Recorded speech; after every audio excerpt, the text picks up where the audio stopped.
Sean Costello, you've got a cushy white-collar job, but you want to watch dogs instead. Why are you building this business on the side when you already have what seems like a great job? Thanks for having me, Matt. I appreciate it. Yeah. I'm excited to be here. I actually don't wash the dogs myself, which is a really key component to the business that we have. Mm-hmm. The story is, it's a long time coming of where the inception, not necessarily of this business came from, but just having my own business in general. Mm-hmm. And so I don't know if you're ready to dive in there, but we can start all the way back at the beginning of what led me to here. Yeah. And you didn't grow up around entrepreneurs, did you? Well, my father was a general contractor. Basically, he was just a carpenter. Mm. He was never good with business. I grew up in a very, very poor household. Mm-hmm. Money was something that was difficult to come by, and it created a lot of strain, stress, contention in my household. Mm-hmm. And I thought that's what an entrepreneur was. Yeah. And so really it had the opposite effect to me. My dad owned his own business, yes, but he couldn't really support his family with his own business. Mm-hmm. And he always taught me, like, just go get a stable 9-to-5 job. He would always say, that's what I wish I did. And so I thought, well, that's really the only way to go. That's the best way to make money, be able to support my family. I want the stability. I don't want to be guessing where income is going to come from. Mm-hmm. And so that was a lot of my backdrop and why I went the educational route that I did. I met a close family friend of ours was one of the top HR people in the world. And he was also super wealthy. Mm. And so I thought, if I want to be rich, I need to go into HR. And it's funny now because that's really the opposite of the truth. Right. But it led me to go get a master's degree in HR, thinking like, I'm going to go be this big CHRO or researcher or something. I mean, the cream of the crop in any industry can make the mega bucks. For sure. But out of the C-suite. The average HR person. Yeah, the average HR person, and even out of the C-suite, the HR person's probably making the least amount, would be my guess. Mm-hmm. I never made it to those ranks, so I don't know that for sure. But yeah, I got out of grad school, and I, it's actually important to know a little bit before I even started grad school. In 2016, I lived with a friend who, just in Salt Lake, he had a master's degree in architecture. He was an architect, but he thought and still thinks so different than anybody else that I ever met. Mm. And he taught me this idea of abundance. And particularly, he related it back to God. He would say a lot of people think that money is the root of all evil, and it can be. There are evil roots within money, but that's not the truth.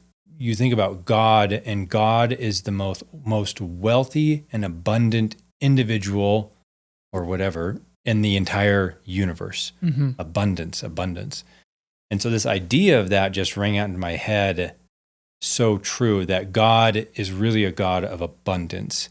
Hey, I'm recording this after the fact, but if you like any of what Sean just said, go ahead and drop a like on the video. It means a lot. Now back to what he was just saying. And power. Right? And power, yeah, I would add sure. Power to that. For sure. And that just like really stuck with me. And so he taught me to dream bigger, this roommate of mine. Mm-hmm. And I had never really done that too much, at least from a professional standpoint before. And so that was really the start of that. But that was immediately, just like a few months before I went into my master's program. I went through the program, I got out of grad school, and I got a job doing HR data analytics. Mm. It's quickly transformed to Salesforce. So it's a weird transition, but more or less the HR department purchased Salesforce. HR is not known for their technical development skill set. I had just come out of grad school. I was a little bit more tech savvy than most of the people around me. Mm-hmm. So I volunteered to take on the project of implementing Salesforce, not knowing anything about Didn't realize what that I was meant. doing. Yeah, I had no idea what that was. And so really I was acting more as like a product owner. Mm-hmm. I was the middle person between our internal stakeholders and the technical team that was hired to develop this whole custom use case of Salesforce. And I found that I really enjoyed it. I enjoyed the people on the technical side. Mm-hmm. And so I thought, well, if I really like them, maybe there's something there. And I had tried to get a different HR job for a long time, but I was overeducated and underskilled. I didn't have years of HR experience. And so the jobs I was applying for that I thought I was qualified for because of my education, I wasn't getting. Mm-hmm. But as soon as I switched to trying to go after Salesforce jobs, within like a month, I had 3 job offers. I think I know we're deep in the story right now, but I just want to call out real quick for the audience, like especially students, younger audience, if you're considering grad school, whether it's MBA in my case, MHR in yours, like maybe wait a couple of years until you have real experience before you actually go and do that grad school. Because you're going to apply you're going to think you're ready for these bigger jobs because you have the education, you understand the concepts, but if you haven't done it yet, you're not going to get those jobs. Yeah. And so I just want to point that out because I've experienced that. It sounds like you have a little bit. I know I don't have enough fingers and toes to count how many people I personally know who have experienced, like they got the MBA with me, but they went straight from undergrad to grad school and then no real work experience and they struggle to find employment. Yeah, that's exactly my story for sure. But I switched into Salesforce. I increased my salary by 110% in one job change, going from good. HR to, like an HR product owner to a Salesforce admin. Mm-hmm. And that really was it allowed for my wife and I to start making more progression financially, being able to pay off grad school debt very quickly. But all throughout this whole process, going back to this idea of abundance and dreaming, I would just dream and dream. And I started to be exposed to entrepreneurs and business owners and movers and shakers, people who are actually doing stuff to provide value. And so I just would think about ideas all the time. I would see things like that would be a good idea or this would be a good idea. And I would write them down here and nothing ever really stuck. So I'm just going to fast forward a lot. There's a few key things that are really critical to show my process or rather my problem of I want to do this big thing of entrepreneurship, but I don't know how, and I'm really, really scared.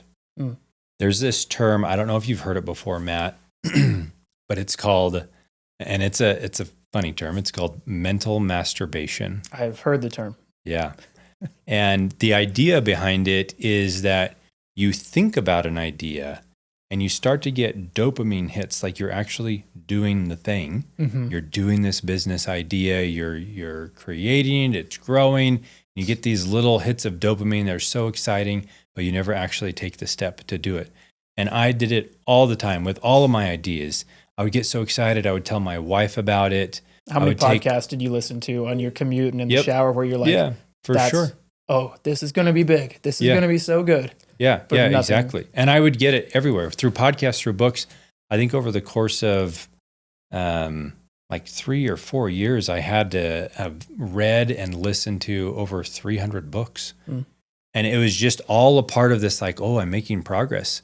But the fact of the matter is I wasn't doing anything. Knowledge is not power. Knowledge applied is power. And I didn't apply it at all. I would just like get these little dopamine hits. Same thing with the ideas that I'd have, and I never would do anything. Through this process, I taught myself that I couldn't trust myself. Okay, that's a big shift. So I would have these ideas. I would say, I'm going to do these things. I would tell my wife, my friends, my family, I'm going to do these things. And I never did it. And it caused a spiral downwards for me where I could not believe that I was going to do what I said I was going to do. So any idea that I had, outwardly I would say, I'm going to do this. But inwardly I'd be like, you're never going to do this. You're just a failure. You're not going to take the steps. And it really started to eat away at me. and how I thought about myself and fed about myself. Mm. Um, So that was a conscious recognition of Yeah. this is how I am or how I've been. yeah. It's hard for me to say like this is how I am Yeah. because I do think, you know, people say people don't change. Well, like, what do you mean people change? Like, did you not learn from, you know, before you started the business to now when you have started the business? Do you not like? I think people do change. Yeah. And I think to make a statement like, "Oh, I am this way," I think that's a limiting belief and a limiting statement. Yeah. But to recognize I have been this way, and then to want to make a change, I think there's power in that. For sure. Yeah. It took a big catalyst for me, though, to go. All of my ideas, they were always too complex. Mm. They were too expensive. I didn't have the skills. I didn't have the connections. Mm-hmm. All of them were too big. And I could never, because of that, it just never picked up any traction. Mm-hmm. Now, fast forwarding to the dog wash, this idea came from my oldest brother. The dog is probably 120 pounds. It's an American Akita. And he traveled all around with this dog. And in one of the places that he traveled, he went to a dog wash, a self-service dog wash that's similar to my business. But he came back and he said, there's nothing like this in Utah. Why don't you start something like this? Mm. I thought about it for a long time. I sat on it for a while. But there are always things that I was like, well, I could do it, but let's try to get here first, or let's do that first. Let's try to find this or have this amount of money. And I would just put it off. Oh, it's not this beautiful, sexy idea. Mm-hmm. Put it off. But during this time, I had joined, and I talked to you about this briefly, Matt. Mm-hmm. I joined a local men's coaching group called We Are the They. It's led by a very successful real estate agent named Jimmy Rex here in the Utah area. And the whole idea behind this men's coaching group is to learn how to be a better father, husband, friend, spouse, better business owner. There's a lot of high net worth individuals in this group. And it was a significant investment for me at the time to go and do that. Mm-hmm. But I felt like maybe if I could be around these people who were actually movers and shakers, that a little bit of that would rub off on me, and then I could actually do something. And I wasn't happy in the 9-to-5, and I desperately wanted to do something. I wanted to have control over my own time. There was a lot that kind of happened that led to me, this group, We Are the They, or WATT, W-A-T-T for short. They have monthly business masterminds. So you have a bunch of entrepreneurs, business people, fellow members of WATT that come together, and we just talk about business ideas. How can we help each other? What's going on in your life? How can we help? I had this idea of the dog wash, and I came there, and really shyly, I was like, well, I got this. It's kind of a dumb idea. I don't know if it'll do anything. And immediately, they just jumped on. They're like, that's a great idea. There's nothing like that here. You need to get rid of your thoughts of that. It's just going to fail. Mm-hmm. You got to believe in yourself, and you just do it. And I think from that singular interaction, that was 1 year ago. It was last November that I went to that. And from that singular interaction, my roads diverged. Could I believe enough to take the chance? Or will I keep going down this route of just talking? Just thinking about it and talking about it. Like, well, at the dog wash, we could, maybe that would work. Yeah. The idea behind the dog wash is it checks all my boxes. I could easily explain it to somebody in 30 seconds. I could financially afford it. I had the skills that I could actually build it out and run it with me and my wife. It was doable. I knew how to put the pieces together. For my first venture, I could make it work. It wasn't so complex for me. And I realized that evening, and I went home and I talked to my wife, finally for the first time, because it checked all my boxes, I was willing to fail. I was never willing to fail before because of what that would mean about me if I failed. So I heard recently that success and failure are in the same boat. You got to be willing to risk both. You could just as easily sail across the sea, or you could just sink. You have to be comfortable with both. And finally, the idea that the discomfort that I felt in a 9-to-5, never taking a chance on myself, was great enough that failure would have been worth it. None of my other ideas, failure was worth it. But this time it finally was. I had just gotten to a point where it was worth it. And so from that night on, we just started working on it. I started the ideation, reaching out and making contacts and trying to put all the pieces together. Being a brick and mortar store, I had to find a commercial real estate broker, which commercial real estate is not anywhere close to residential real estate. It's a lot more difficult. And real quick on that failure piece, like you said, you became comfortable with the idea of failing at this, even though it would require, at this point you hadn't put in the money yet, or I don't know if you had, but you hadn't put in at least all of the money to build out the storefront and all the operational costs. But you were okay with knowing, I think it's going to cost X amount, whatever that number was in your brain. And I think I might lose all of that if this doesn't work, but that's okay. 100%. Yeah. And I even feel that way now. If my business, Scrubbin Pup, fails, after I've invested a significant amount of money, we bet the farm, it would have been worth it. Not necessarily because of the learnings, which there was a ton of that, but because it taught myself that I could take a chance. I could take a chance on myself, and then I could do what I said I was going to do. And that made all the difference. And I'll tell you, I feel it is not a sexy business. I still am the one that cleans the business. I get up at 4 a.m. every day, go to the gym, and then I go to Scrubbin Pup. And it's not just dirt and dog hair, right? Like I'm sure there's all the things that dogs get into that you clean it out. Yeah, for sure. Oftentimes I have to clean up blood. Not because people are cutting the dog, but from when they brush the dog's teeth and the dog's teeth has never been brushed, or they'll cut the nails too short. So there's all sorts of things that I'm cleaning up. But I feel so much fulfillment doing it because it's mine. I took a chance. I took a risk. We took something from idea to actually being present. And it's a weird feeling, and this is going to sound really silly, but you might feel this a little bit, Matt, with the podcast. Going from 0 to 1 is the biggest gap that you will take. From 1 to 2 is not as big. 2 to 3 is even smaller. But being somebody who just talks about ideas to then being somebody who brings those ideas to fruition, it's a chasm wide. It's huge. Yeah.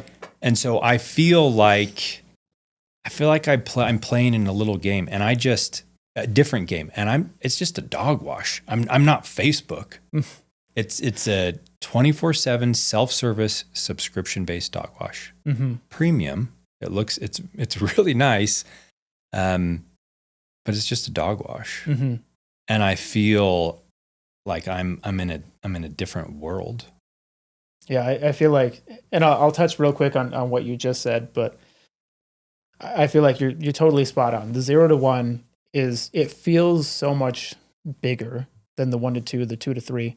Like hiring my first intern, which I did a couple months ago, felt like just the next step.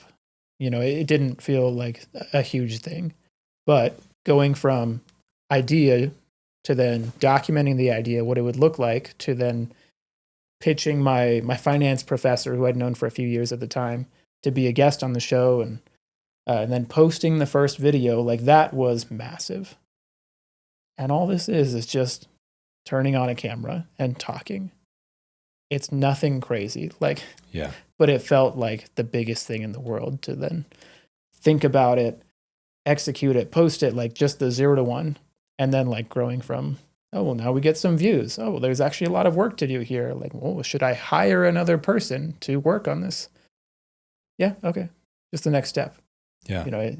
It's not nothing, but it's much smaller than the thing that was actually small. Yeah. But in our minds, we make these things to be so big. And we put all these roadblocks like, well, I can't post the video until this. Well, I can't start the business until this. And those roadblocks are really just mental. It's not real. Mm-hmm. This podcast could have started next year. It could have started 2 years ago. Wouldn't have mattered. Yeah. There's an important thing that I learned. It's a really common phrase, but it has so much meaning. Not getting caught in the thick of thin things. And when it comes to starting a business, you come up with all of these different things. I can't do it until this. Mm-hmm. I can't do it until I have this equipment or this camera or this light or this microphone or this amount of money. The core thing, and this, since Scrubbin Pup, my wife and I have started 2 additional businesses, and we can touch on them as well. But the most critical thing through this process that I have learned that's helpful in the other businesses, and even in my current business, is the most important thing within a business is generating revenue. Mm-hmm. When we started Scrubbin Pup, I want this brand to be a national brand. And so I thought I need to have That was part of the ideation from the start. Yeah. Not just a local dog wash. Nope. I can't retire off of one single dog wash. Mm-hmm. But a national brand, yeah. And if I'm going to dream, I dream big. For better or worse, Mm-hmm. I have a tendency to dream big. And so I wanted to go in, I want the perfect logo, I want the perfect website, the perfect name, the perfect location. It has to be the perfect design. None of that really mattered. And I had people tell me this along the way, like, just start making money. But I was like, no, you don't see it. But they did, and they were right. Mm-hmm. I was getting lost in the thick of thin things. I just needed to have a physical location and some wash bays. Because it's a self-service, I have automation that runs in the background. Nobody has to talk to me. They can get in and out of the facility 24/7 without ever having to interact with me. So that piece was important. I wasn't going to be there at 2 a.m. to let people in. Right. But what is the bare bone, the minimum viable product that I needed just to start generating revenue? That is such a key component. And it plays right into what you're talking about with all of your camera equipment. You could have started the podcast last week, next year. You had these different ideas and things that caused you to delay. That's just fear talking. Yeah. Those are just excuses. I mean, I did delay a little bit of starting because I'm like, well, I need another set of lights. I've had these since like 2021. Yeah. And they're not that great, but there's better lights even still. Like, I do need lights from both sides. I think that's important so it doesn't look terrible. Yeah. But I could have also waited until I upgrade these ones. But then when would I have done that? That's another couple $100. And well, maybe I need better mics. These are only $90. And there's $300 mics out there that are even better. Yeah. Yeah. It doesn't matter to have all that. There's this idea of the 3 C's. The top C is the C that you want to operate in. That's from a position of confidence. So take poker, for example. People who have a ton of chips, they're playing more hands. They have money to lose. They're really confident. People who have no chips, they're playing from a position of scarcity. They're not playing the hands, which means they're not growing their stack. They're not willing to risk it. So confidence, that's the ideal. That's where you want to get to. Right below confidence is competence. You kind of know how to play the game. You know how to go in. You're not really confident yet, but you have a level of competence that could help you get to that higher level. The bottom tier, which is where I spend most of my time playing, is a position of courage. You have to be willing just to look stupid long enough until you can gain some competence that will then lead you to confidence. And it's the same thing, like the lighting, sure, it's important, but could we just use the lights overhead and It's and pretty use our We could though. yeah, or use. I did I was a guest on a podcast a few weeks ago, and I didn't have a fancy mic. I just used my AirPods. And that was the audio. Yeah. It could have been sufficient. They got the message. People were able to listen to it. And for me, with the dog wash, most of the time I'm just like fumbling forward in the dark, just trying to figure it out. I'm willing to look stupid long enough to get some level of competence that I can then act from a position of courage or confidence. I feel like the ability that is the willingness to look stupid is becoming more rare these days. Yeah. And maybe that's not true. I wasn't around 50 years ago, but it feels not common enough, I'll say. Yeah. Where people are, they're afraid. They're afraid to post something online. They're afraid to put their money where their mouth is. And they're stuck in this mental masturbation of, talking through business ideas and, oh, that would be cool. But they just don't do it. I was thinking the other day about what is the point of anything? What if this podcast never makes money? What if I want all my time back because I have a day job still? And what if I want all my free time back in the evenings and I just want to shut this down? Well, then what was the point of any of it? Well, did it really matter to spend the money? Did it matter to spend the time? And I think, what people think. I've been very vocal online, on LinkedIn from my personal account. Oh, go watch this podcast episode.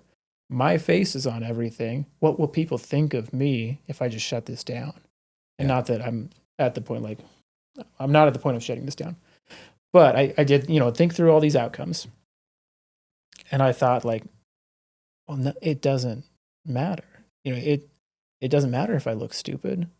That's kind of the point, is to look stupid. If you go to the next, to be willing to look stupid is your ability to be able to learn and go to the next thing.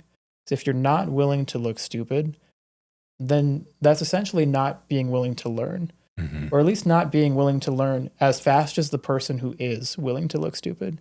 Right. If you let fear hold you back, then you'll quietly fade away.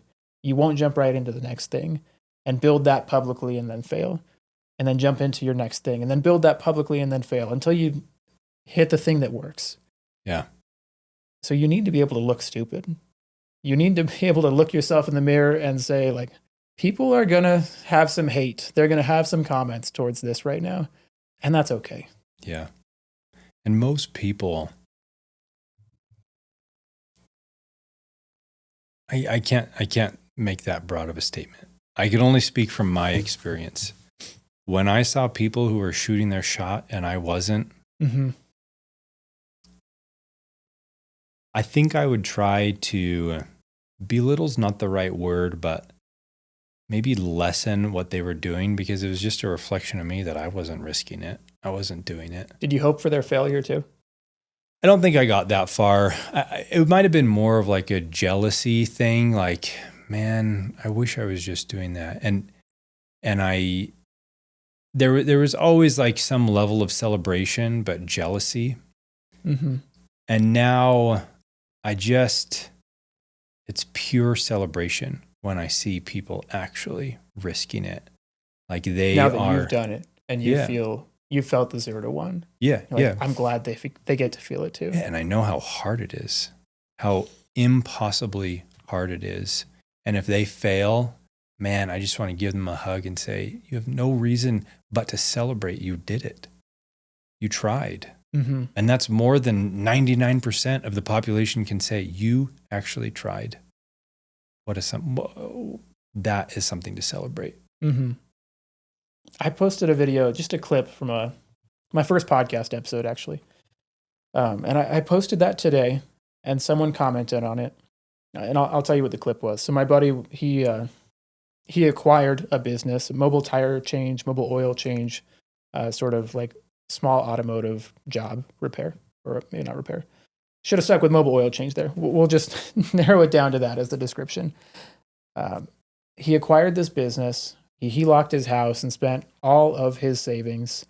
And I don't know if he had to beg, borrow, and steal from family members in addition to that, but he bet the farm in every sense of the way that you could. He bet everything on this business. And he was describing that. He's like, if you and your wife are going to commit to a business, it's like the old Viking adage. And I think it was actually, I don't think it was the Vikings, but he said it's the old Viking adage of you burn the boats. Like there's no going back. I think that was actually the Spanish conquistadors in South America, but yes. He's not a motive guy, not a history guy. The point is you burn the boats. It's either going to work or it's not, but we can't be the in-between. Yeah. And if you're going to do it, you have to commit to it. Yeah. And you should be proud of that. But, somebody commented and said, a lot of people have been misled this way. A lot of people have had bad outcomes from this kind of advice. Like, I don't know, dude. Like, a lot of people have had a bad interaction in a car, but we keep driving. Like, it's worth the risk, you know? And maybe there's a bigger conversation about transportation in America, but it's worth the risk of trying, even if some businesses don't work out. Like the way to make sure it can work out is you bet everything on it. And that does come down to having a good idea. So, and I do want to talk about the business model. So your business is not, oh, you need to come wash your dog. Well, that's going to be $20 a wash. It is a subscription-based unlimited washes. Am I getting that right? Yeah. So we do have a one-time wash model that people can come and pay for a one-time wash. So we really are an in-between ground. We're a lot easier, more convenient and enjoyable than washing your dog at home. Mm-hmm. We're a lot less expensive than taking your dog to a full-service groomer. So we provide 100% of everything for the dog owners. They can come and all they have to bring is their dog. I explain it to people like it's a all-inclusive resort for your dog. Just bring the dog and we'll take care of everything else. We imported these fancy wash bays from the Netherlands. It's like a self-service car wash, but for your dog. All the shampoos, conditioners are integrated into the machine. You go through the cycles. As you spray your dog down with water, when you have it on the shampoo cycle, it's diluting the shampoo into the water, so you're actually shampooing and lathering your dog at the same time. So much easier than doing it at home with a bottle, squirting half the shampoo bottle down the dog's back and then trying to get it all around the trunk. It's really difficult to do it at home, especially if you have a bigger dog. Mm-hmm. And then on the grooming side of the house, so we have 2 of those wash bays and then we have 2 grooming tables. Every little thing that you could imagine and more we carry. So things like dog cologne. I didn't know dog cologne existed, but we carry dog cologne. Leave-in conditioner. They have dog lotions to lotion up the paws and elbows and nose of your dog. We have Dremels, nail clippers, calming headbands. I didn't even know that existed. We have eye care, ear care, dental care, disposable toothbrushes, mouth spray, toothpaste, the whole shebang. We have high-powered blow dryers. So everything is provided for you. Just bring your dog and we take care of everything the rest, including the mess. Dogs stink. They're hairy. They're messy. A lot of the time when I go clean, it's like a tornado of dog just went off in there. And at the very end, we provide treats for people to take on their way out. We have a little Scrubbin Pup branded photo wall and a Polaroid that people can come take pictures of their dog and dress them up in cute little themed costumes. Right now, it's our Christmas theme that we have up. And we have a little photo wall that people will hang their Polaroids up. And it's a really wonderful community. And one of the most beautiful things that I love about the business is dogs don't care about age, gender, race, whatever. There's a dog and another dog. The dogs are going to go talk to one another, however dogs talk. And then naturally the owners talk. The space was designed to give people their zones, but to be open and intentional and being able to interact with others. So there's a little bit of a social aspect as well that... I mean, dog owners are generally social, right? Yeah. I mean, sometimes. I've known my fair share of antisocial dog owners. That's why they have so many dogs. But yeah, it's a really beautiful thing to see people come together and make friends, and they share a love of dogs together when they're in the space. Everything was really intentionally designed. So that right now is the business model, and we're actually flipping the pricing and packaging on its head.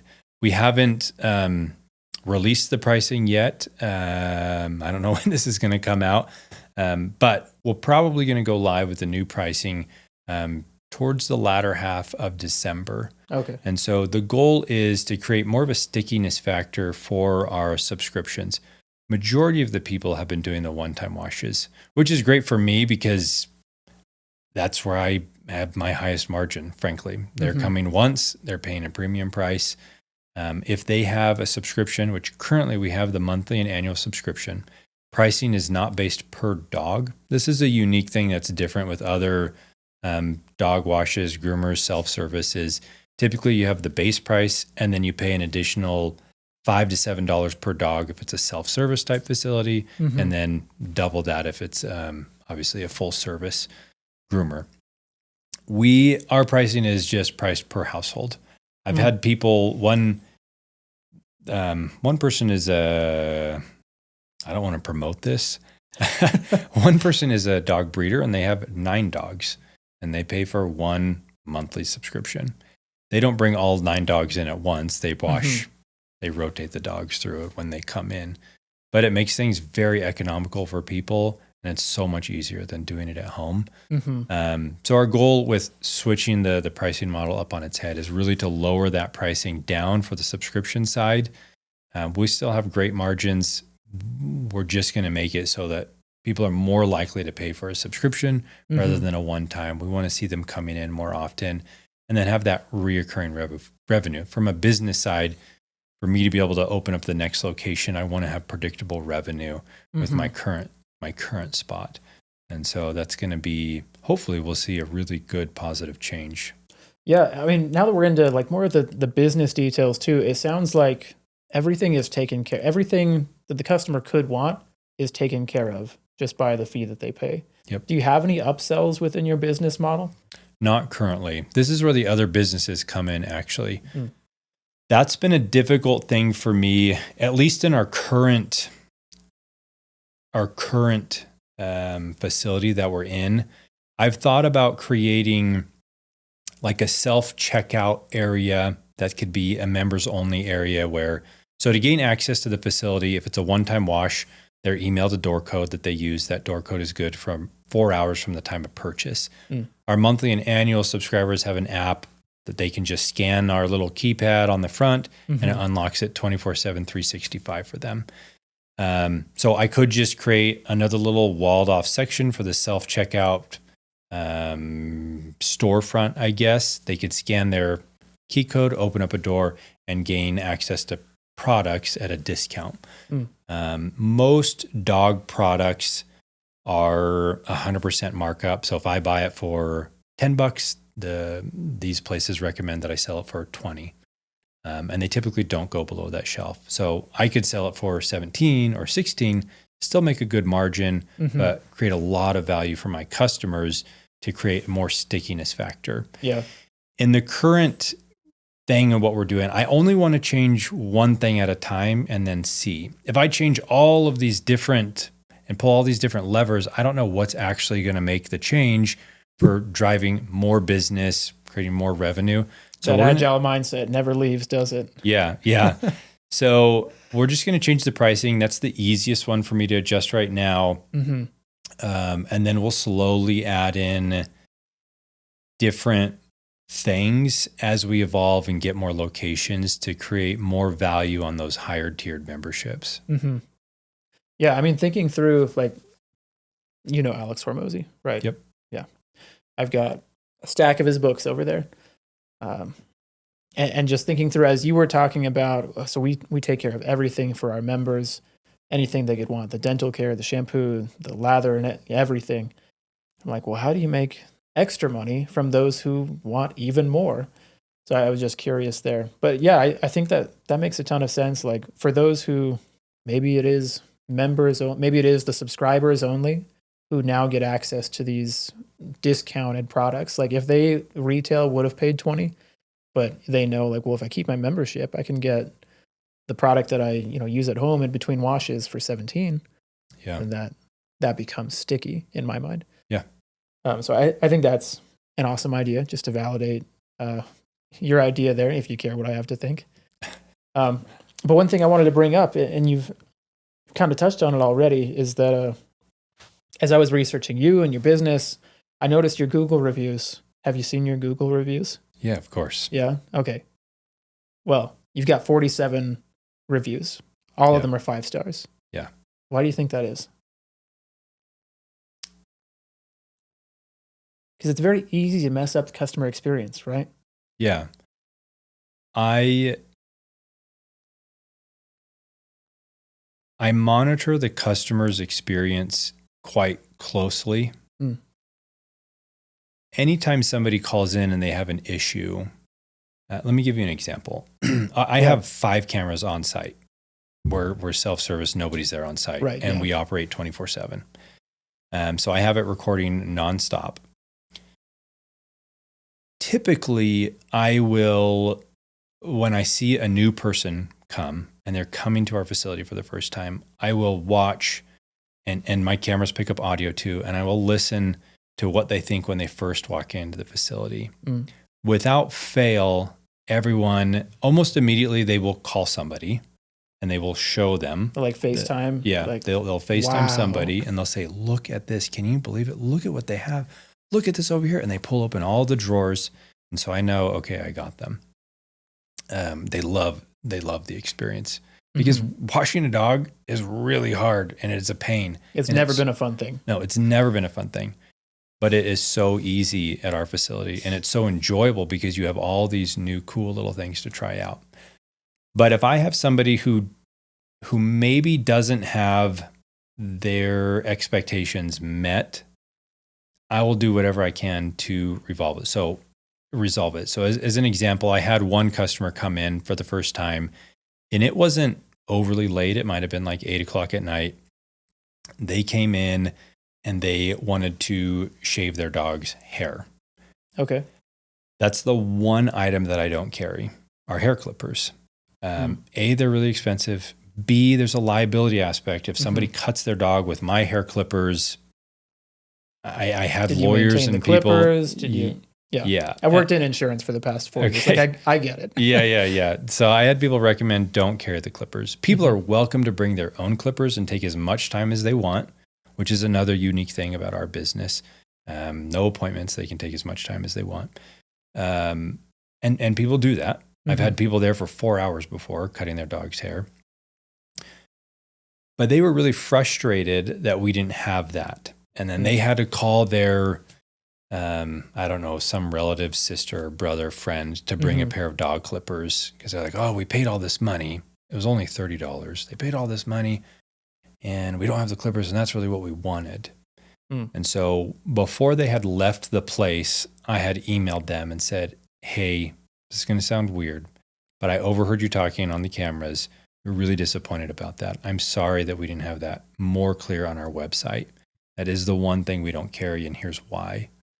To make up for it, let me provide you a free wash next time you come in. This is my personal number. Call or text me anytime, and let me know when you arrive, and I'll open the doors for you. And that goes a long way. It's a small gesture on my end, but to have a personal touch from the business owner to do whatever they can to genuinely provide a better experience. I mean, really, they had a great experience washing their dog. They were just disappointed about the hair clippers. Their friend brought the hair clippers and they cut their dog's hair. And sure enough, about a month later, they called me and I let them in, and and I actually was there at the time when they came in and I was able to talk to them. So I do whatever I can to provide a good experience. But I think even beyond that, I think people are just good and they know that we're a new business and they want to help. For a long time, I was sending out manually emails to everybody asking for reviews. It was just too overwhelming. I haven't sent out one of those emails in a long time, which I need to get back to doing, but I'm in the process of automating it. Well, I get as a business owner, there's all these things like, I need to get to that. Yeah. Yeah. And so we got a lot of reviews from that. And whenever I'm there, I always ask people to leave us a review because it's huge. I mean, it's a huge thing to have a good positive review. And exclusively 5 stars. Like, if there's 47 5-star reviews and there's 47 reviews total, like how many people washed their dog, didn't leave a review? So we're talking, I don't know, do 10% of people leave a review? Well, if we only have 47 customers or 47 reviews, yeah, it's probably a little bit less than 10%. I mean, in the 6 months we've been open, we've washed hundreds of dogs. Yeah. Hundreds. Okay. So we'll go with 3 to 8%. I don't know, making up numbers. But I mean, your guess could be as good as mine, but it's probably a little leave less. a review or have left a review. Yeah. So we'll extrapolate that to hundreds of dogs have been washed, and not one of them had a 1-star experience where they had to go rant online about. I think that's kind of a big deal. Yeah. Like if it's exclusively 5 stars, how many people actually leave a review?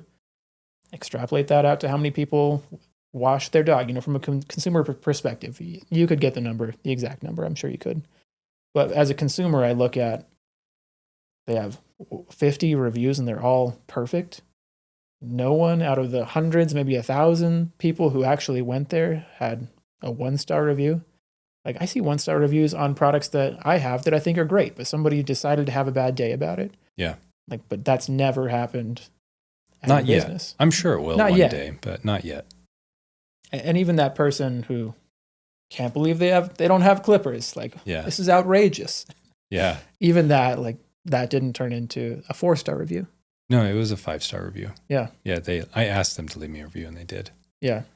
So did you ask for a 5-star review? No, I just asked for a review. I don't remember where I heard this. I'm sure it was something in college. Maybe I read it somewhere, but it was like in my head, what I heard was like, it's illegal to ask for a 5-star review. That's not true. But in my head, that's, and I don't know where it came from. So I never ask people for a specific star review. I just ask them to leave me a review and they can leave their honest review because I'm looking to make it a better experience. So even if it wasn't a 5-star review, there's something in there. What am I missing? How could I have made that a 5-star? And how can I get just 1% better of a business? Mm-hmm. Yeah, I just saw that as I was researching you in the business, and I thought, well, this is really impressive. So let's talk about customer acquisition. How are you finding these people? Do they just drive by your storefront? Are you paying a marketing firm? What does that look like? Because I think as someone who does the mental masturbation thing over like, oh, that could be a good business. Well, how would I get those customers? Would I call people? Would I cold DM people?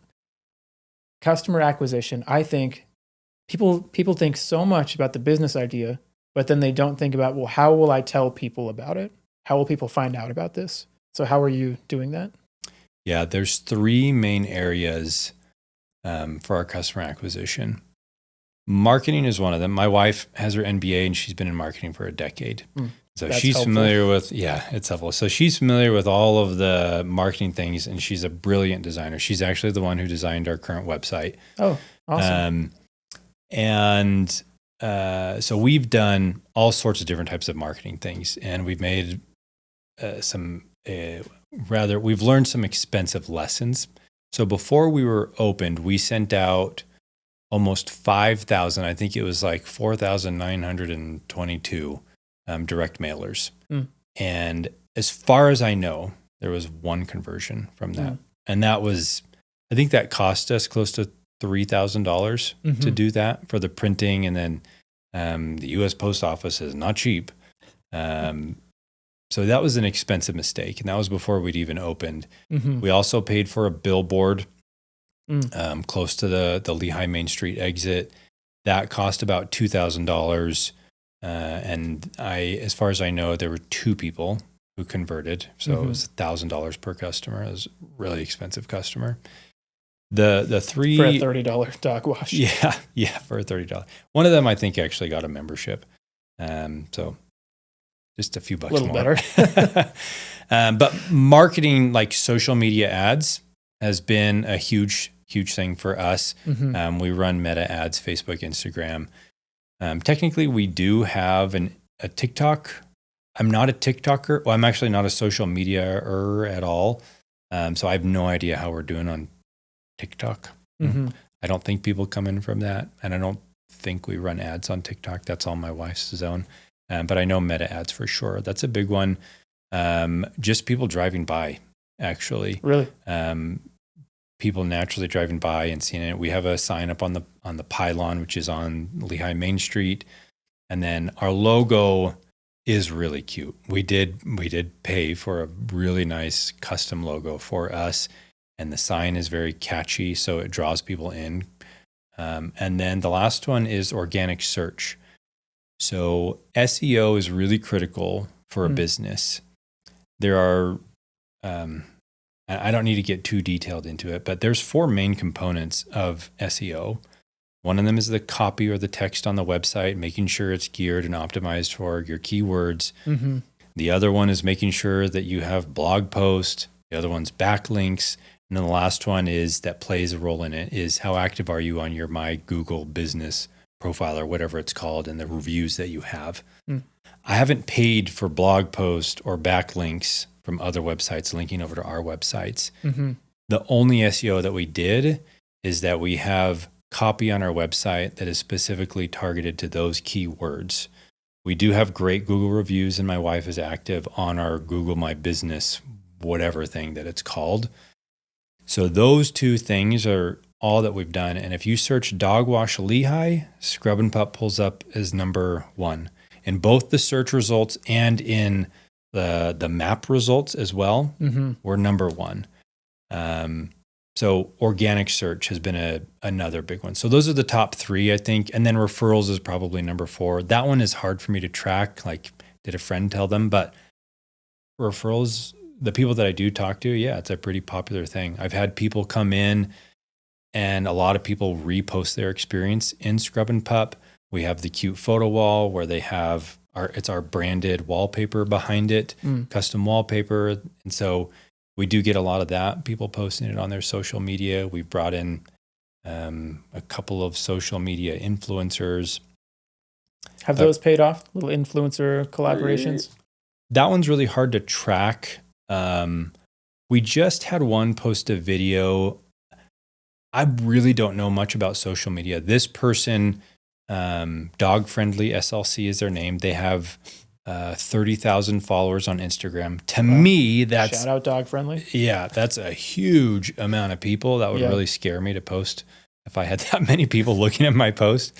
And so she just posted a video last night, and there's a custom 20% off discount code for a one-time wash with her post. So we'll see how that translates. Yeah. But yeah, I don't know if this social, we're just starting to get into the influencer arena. It's been a learning curve to work with them and get them to respond and all that. And as far as the influencers go, and maybe I'm more curious than the audience because I'm trying to be on the other end of that with other brands. You know, if anyone wants to advertise on this podcast, let's talk. My email's in the bio. But how did that go? Did you find them? Did they find you? How did that relationship begin? We've had it go both ways. Okay. This one in particular, Dog Friendly SLC, we reached out. We reached out to a number of people. I think my wife had a certain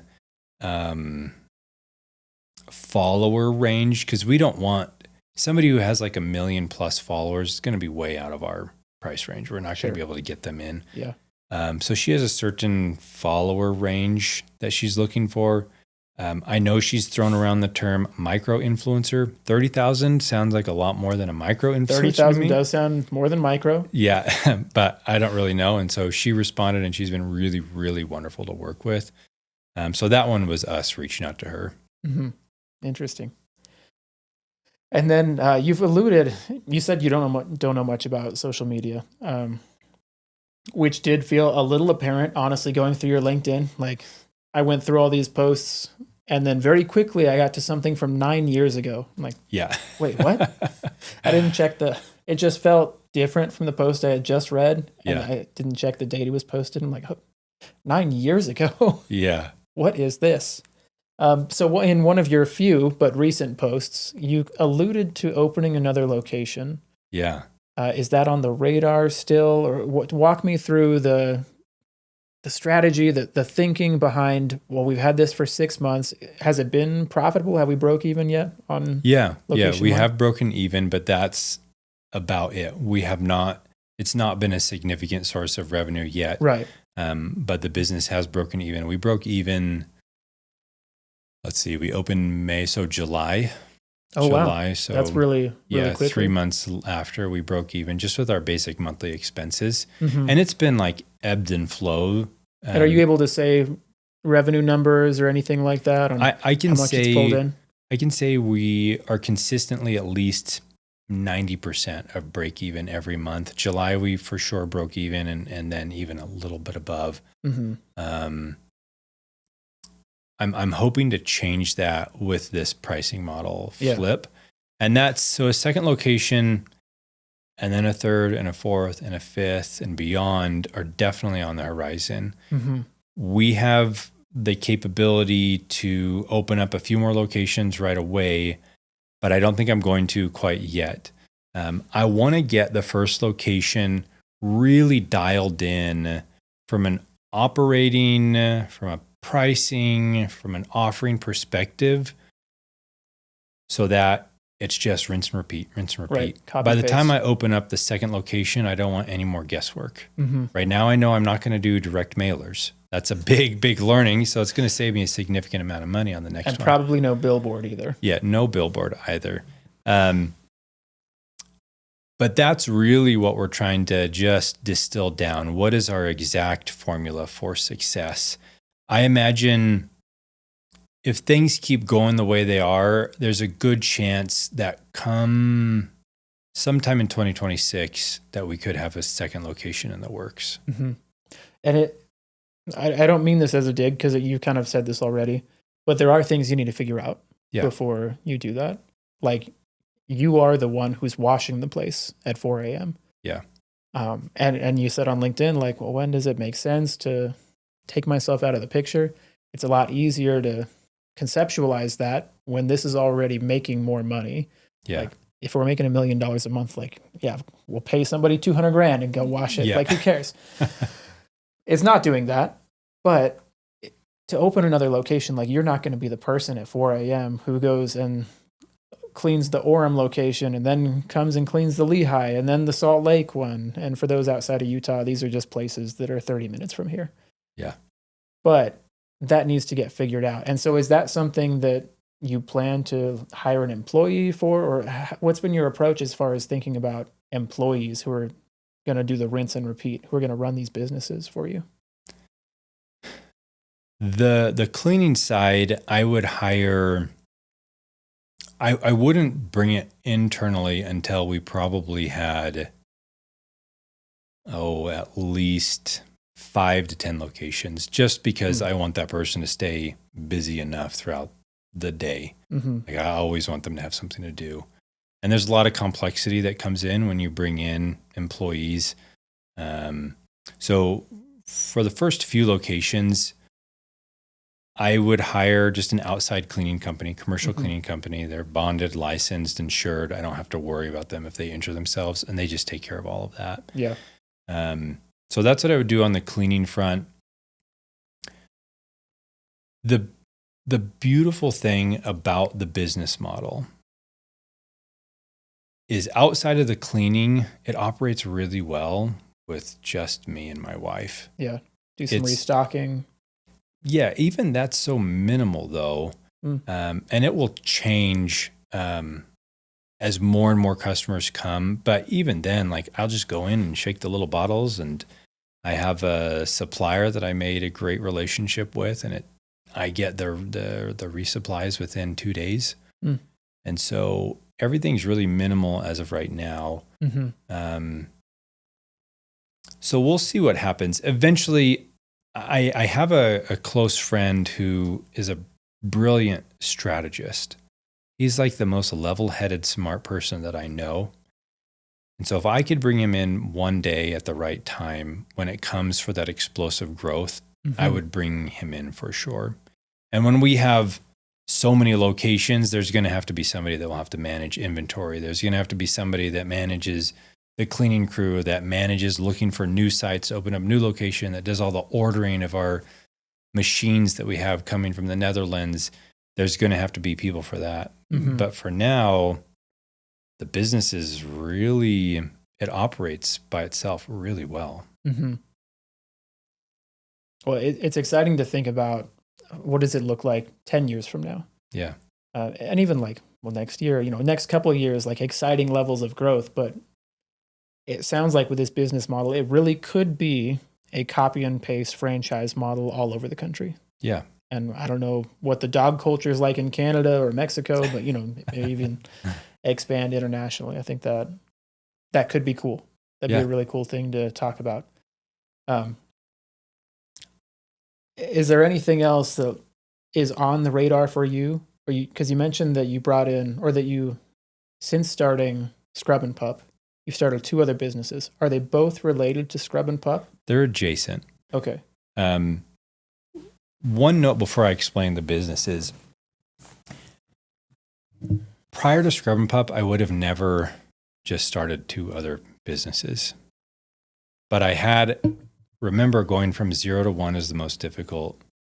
1 to 2, and I'm not even talking like now you have 2 businesses, now you have 3 businesses, just the act of doing. Mm-hmm. Like, I will never get to where I want to go unless I try. That fear of failure, that's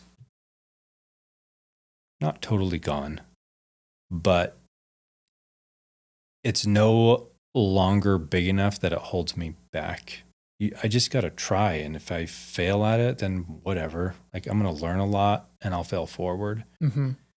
So the second business, the first of the new businesses, is going to be an e-commerce brand, but it's related to dog products. So whether that means we make and brand our own hair clippers that I could carry in the store, there's a connection with a dog supplement company in Europe that wants to make their way into the US. And I have ties there. That could be great to start carrying, selling online, and then selling in store.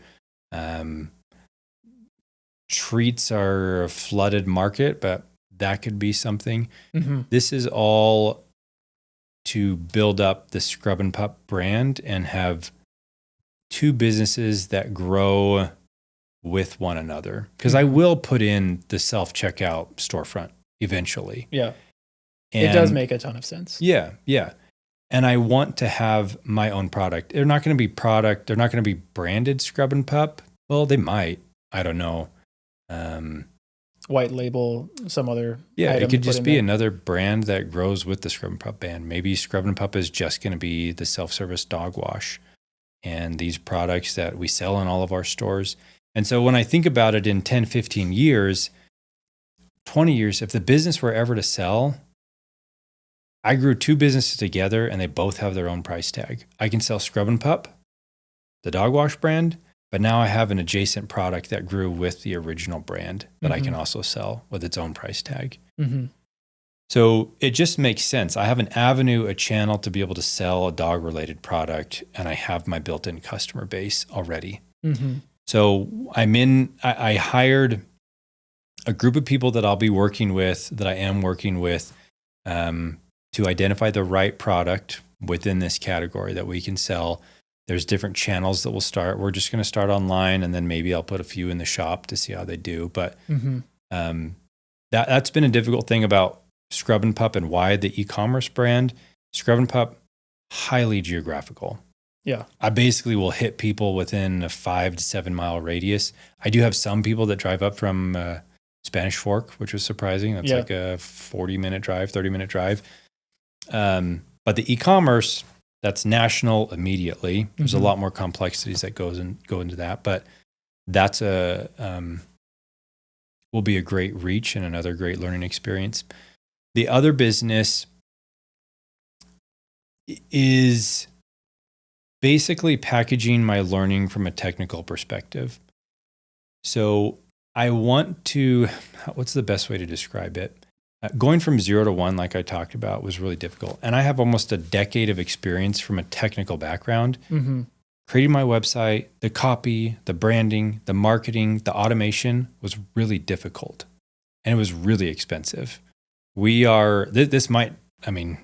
Big enterprise level companies are going to just laugh at this. But for me, it was a significant amount of money. 6 months in, and I'm $15,000 into the tech stack. And it's because I made some wrong decisions. I didn't choose the right platform, or I didn't do this right automation, and it's cost us a lot of money. That doesn't even include the amount of money that we spent on ads. And so what we're going to do is basically have a 0 to 1 starter package to get people who want to start a business set up with everything they need to start generating revenue, to help them focus, to get out of the thick of thin things. So we'll provide a website, copy optimized for SEO, automation to collect Google reviews, and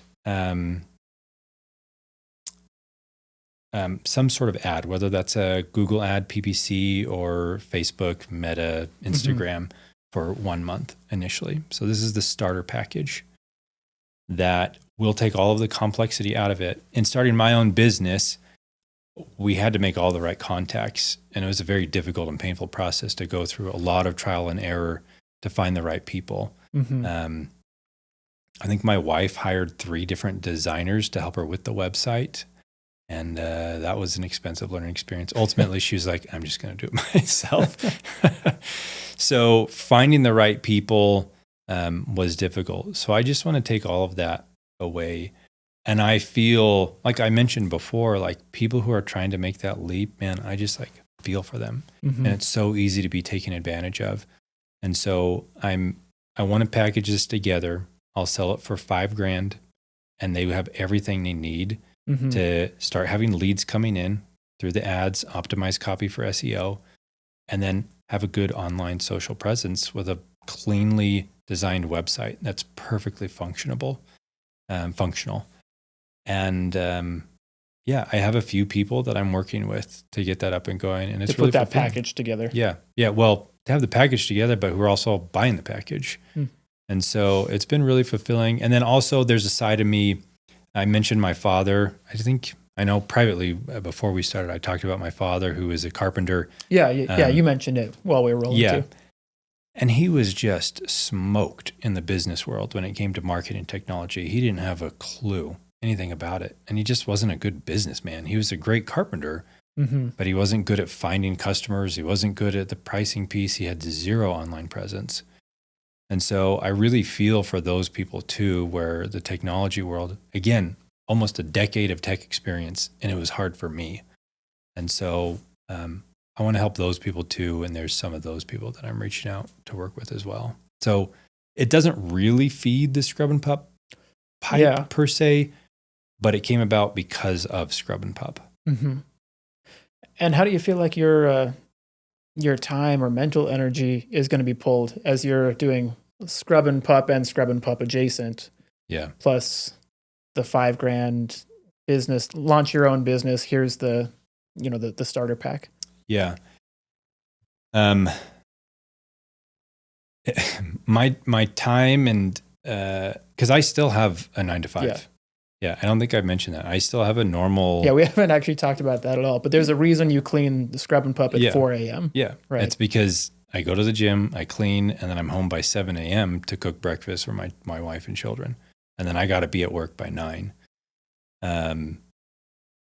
Even with Scrubbin Pup by itself, my sleep habits, my stress levels, my mental clarity are already low. But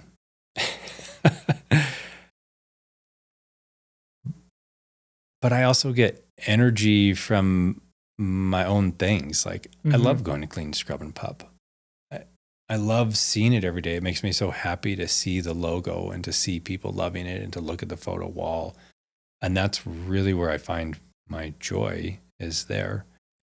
And with these other businesses, I've partnered with people who can help. Scrubbin Pup, it was just me and my wife. We had contractors that did a lot of that work too, but outside of the actual build out, it was just me and my wife, everything. And then I worked with the contractors and the project management team to get everything together. And it took a lot of time. These ones, I have the right group of people together to do the website, the technical, the marketing, all being overseen by me and my wife with my technical background and her marketing background. The e-commerce brand, I hired a group of specialists who specialize in growing brands like that and helping us nail down. And so I have a team of people who will take the brunt amount of work with direction and guidance and input from me and my wife. So we'll see how it goes. But right now I feel happy. I'm energetically tired. But yeah, it's been good. Yeah. Yeah, I imagine that, 6 months in, it still feels like a lot, and you're still figuring out so many things, and you're experimenting in little ways, like you mentioned, just one thing at a time. But a couple of years from now, the vision is to be copy and paste this, right? We'll go up to Idaho, we'll go down to Arizona, we'll go across to Colorado, Nevada, and just kind of spread out, right? Yeah. Yeah. And so when you think about franchising, would you consider would you consider a partner with an acquiring interest or a controlling interest within the business? What's on your radar there? I mean, I'm not settled on franchising. That's just one option of growth. There's two businesses that I've looked at from a growth perspective that I want to emulate. Crumble Cookies, huge one. Started in, what year is it? 2017, and their growth. I think I listened to a podcast with Sawyer, the co-founder. Yeah. I think he said by like year 2 they had like $20 million in revenue, some insane amount of money. Yeah. And then the other one is Quick Quack Car Wash. So Crumble, growth through franchising. Quick Quack, not growth through franchising. Their story is unique. How they've grown. They brought in regional partners throughout, but the main owners kept a controlling stake in the business. And I think I actually heard, I could be totally wrong, so somebody fact check me, but I think I heard that they recently sold their stake in Quick Quack for $600 million. That brand has been around for a while. I think it was pre-2010. It might have been like 2005 or 4. Before the car wash wars. Yeah, for sure. So I don't know what route we'll go with growth. It could be franchising.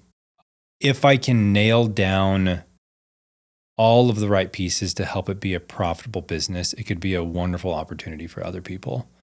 That's relatively hands-off. And who doesn't love dogs? So in a great industry as well. So it could be a way to help bless other people's lives.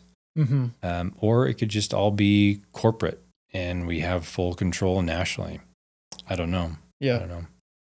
Yeah, I do love the idea. I don't have a business idea where I'm like, oh, I could franchise that out. It's not something that's on my radar. But I do love the idea of being able to provide a business for someone else. I've considered, like, should I start a Crumble? Is there a Crumble in the hometown that I grew up in? Should I go back home and start a Crumble? There's already one. Of course, there's a Crumble everywhere. Yeah, at this everywhere. point. And not to say that there's not more room for Crumble to grow, because they are still growing. Yeah. But I have thought, like, oh, would that be, like, that would be cool. We could do that. We could staff it with teenagers and sell cookies. Like, that's a repeatable business model. And so from my perspective, I do love the idea that you could have an opportunity to provide a business for other people to make money in. And so that's kind of exciting for me to think about. Yeah. But 6 months into the operations, I get that you're still figuring out before franchising it out. Yeah. Well, as far as what's next for you, I would love to have you on in maybe a year or two and see how things are going, see how many locations you have on, and to hear all the things you've learned since, from now to then. But if people want to reach out to you, get in contact with you, hear more about your story, Scrubbin Pup, where can they find you? I honestly haven't considered that before. They can go to scrubbinpup.com. That's a great way to learn more about Scrubbin Pup. We'll launch the new site sometime in December. I'm not active on social media. I tried posting on LinkedIn for a while, but I just got so busy and like, Yeah. what else do I say? So I stopped that, but I need to pick it back up again. I guess they could reach out to me on LinkedIn. That's probably like a great way that they could connect with me. I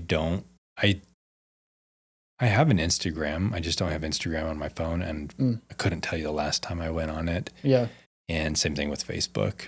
So yeah, I guess LinkedIn is the place to go. Okay, scrubbinpup.com and LinkedIn. We'll have those in the description there. Cool. Okay, John Costello, thanks for coming on. Yeah, appreciate it. Thanks, Matt.